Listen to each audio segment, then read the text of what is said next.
उड़ीसा में एक स्थान है टोटा गोपीनाथ। कौन से? तो वहां के जो पुजारी जी थे वो सेवा करते करते उनकी कमर झुक गई, और जैसी कमर झुकी तो अब वो ठाकुर जी को चंदन लगाते तो माथे की जगह नाक पे लग जाता, आंख पे लग जाता, गाल पे लग जाता, होठ पे लग जाता। दर्शनार्थी बोलते, पुजारी जी देखो, गोपीनाथ जी की आंख पे चंदन लगा दिया आपने, गाल पे लगा दिया, मुंह पे लगा दिया।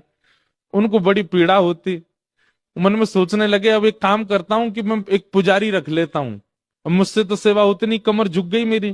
पुजारी जी जैसे ही मंदिर में आए और सेवा के लिए प्रस्तुत हुए, एक दिन की सेवा पुजारी जी ने कर दी। रात्रि में मंदिर जैसे ही बंद हुआ तो महाराज, पूर्व के जो पुजारी जिनकी कमर झुके, उनके स्वप्न में श्री ठाकुर जी गए, और ठाकुर जी जाके बोले, देखो मुझे आपसे ही सेवा चाहिए, ये कोई और मेरा स्पर्श नहीं करेगा, आप ही चंदन घिसो, आप ही पोशाक पहनाओ, आप ही श्रृंगार करो। ठाकुर जी, मुझे बहुत प्रसन्नता है कि आपको मुझसे सेवा चाहिए, पर मैं तो बीमार हो गया, मेरी कमर झुक गई, अब कैसे चंदन लगाऊं आपको? ठाकुर जी बोले, हमें नहीं पता, हमें आपसे ही सेवा चाहिए, कल सुबह पुजारी नहीं आना चाहिए, आप ही आओगे सेवा में। बेचारे प्रसन्न भी हो रहे थे पर रो भी रहे थे।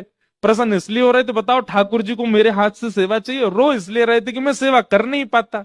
दूसरे दिन स्नान करके मंगला में जैसे ही मंदिर में प्रवेश किया तो क्या देखा, तो जैसे हम बैठे हैं सुख आसन में, ठाकुर जी नीचे ही बैठ गए, बोले लो हम भी बैठ गए, अब करो हमारी सेवा।